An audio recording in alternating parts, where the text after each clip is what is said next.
Pada tahun 2005, sebagai seorang entrepreneur, saya memiliki pengalaman yang luar biasa. 2005 itu adalah tahun ke-10 saya menjadi seorang wirausahawan atau menjadi entrepreneur. Dan pada saat itu utang saya menggunung, fisik saya sakit, dan pada saat itu adalah tahun ke-10 dari usaha-usaha saya, bisnis saya, dan ini bisa menjadi satu momentum yang membuat semua bisnis saya bangkrut dan tutup. Ini tahun ke-10.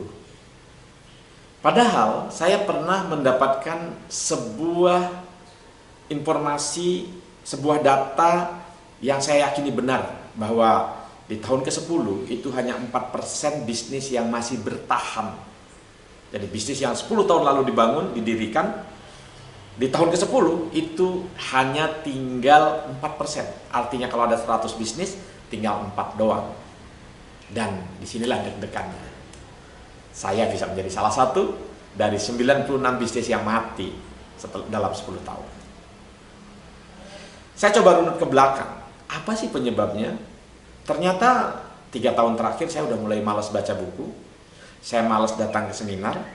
Saya tidak networking untuk belajar dari orang lain. Inilah rupanya yang menyebabkan. Kenapa? Karena saya berada di sebuah kota kecil waktu itu, saya di Batu Raja. Saya mengawal bisnis-bisnis dan ini menyebabkan saya lupa belajar. Tidak punya network, tidak punya tempat untuk belajar bareng.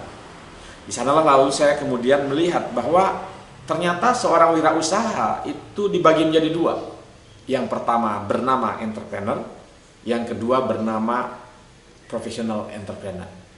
Apa sih bedanya? Gini. Ini sebenarnya kurikulumnya kami sediakan di Universitas Mahakarya Asia dan sudah mulai sejak tahun 2003 diselenggarakan di Setie Bank, kampus pencetak pengusaha, di mana Setie Bank itu menjadi Universitas Mahakarya Asia sejak 18 Maret 2020 ini.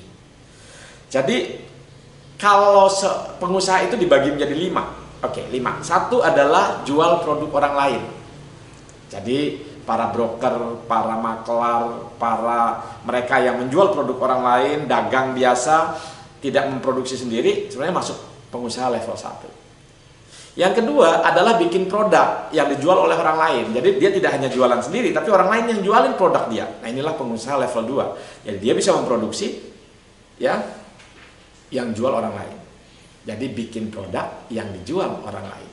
Yang ketiga adalah membangun sistem yang membuat produk itu terjual sendiri by system. Jadi kita nggak perlu susah-susah jualan, dia bisa jalan sendiri. Ini sistem. Coba perhatikan, baru sampai 3 level pengusaha, yang 1 dan 2 itu bisa dilakukan oleh entrepreneur biasa. Oleh mereka yang nggak perlu belajar jauh-jauh, nggak perlu baca buku. Kalau cuma bikin jualan produk orang lain, di pasar kita banyak temuin lah. Kalau yang bikin produk, yang bikin kue, yang bikin macam-macam, banyak banget yang dijualin oleh orang lain, banyak. Ini entrepreneur tradisional, juragan, ya. Ini di sini maklar, itu ada di level-level itu. Nah, begitu masuk level 3, membangun sistem bisnis yang bisnisnya tetap jalan meskipun pengusahanya jalan-jalan atau buka bisnis yang lain, ya. Jadi itu perlu keahlian level 3, yaitu bisa membangun sistem bisnis, di mana sistem bisnis ini harus melibatkan 5 pilar bisnis, yaitu level pilar inovasi, pilar marketing, pilar finansial, pilar produksi, dan pilar SDM. Nah, 5 pilar ini harus dikuasai, dan ini ada ilmunya di level 3. Nah, di level 4 itu adalah bagaimana caranya bisnis sudah mau kolaps. Ini yang saya praktek 9 tahun terakhir, ya, mempraktekkan bagaimana bisnis yang sudah mau kolaps itu bisa bangkit lagi.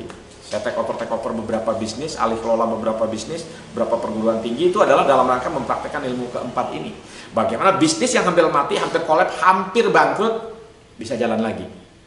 Level 4. Level 5 adalah bagaimana caranya menjual saham di bursa saham, di bursa efek. Hari ini saya masih belajar juga tentang ini, dan ada beberapa kawan yang sudah mulai mempraktekkan ini. Kalau di Universitas Mahakarya Asia, Ustadz Yusuf Mansur sudah mulai pelan-pelan mempraktekkan ini misalnya.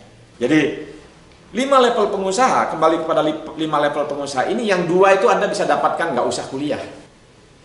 Nah, level 3, 4, 5 Anda bisa dapatkan kalau Anda kuliah di tempat yang tepat. Di tempat di mana para praktisi mengajar. Di tempat di mana banyak orang yang akhirnya sudah terbukti membuktikan kurikulumnya berhasil. Kurikulum yang diuji sejak 2013 melahirkan kampus pencetak pengusaha sudah mulai melahirkan banyak pengusaha-pengusaha, anak-anak muda yang jadi pengusaha. Inilah yang kita terapkan di Universitas Mahakarya Asia. Jadi sekali lagi, Anda mau jadi entrepreneur, juragan, maklar, atau menjadi professional entrepreneur, ya, Anda paham bagaimana menggunakan instrumen-instrumen modern, teknologi, instrumen finansial, ya, untuk mengembangkan usaha Anda, untuk scale up, startup, scale up, dan stable up bisnis Anda. Bagaimana memulai bisnis, ini banyak orang bisa mulai di luar sana, tapi bagaimana scale up, lalu gedein bisnisnya, lalu mempertahankannya, menstabilkannya, ini Anda perlu belajar dengan serius. Inilah gunanya adanya S1 Kewirausahaan di Universitas Mahakarya Asia.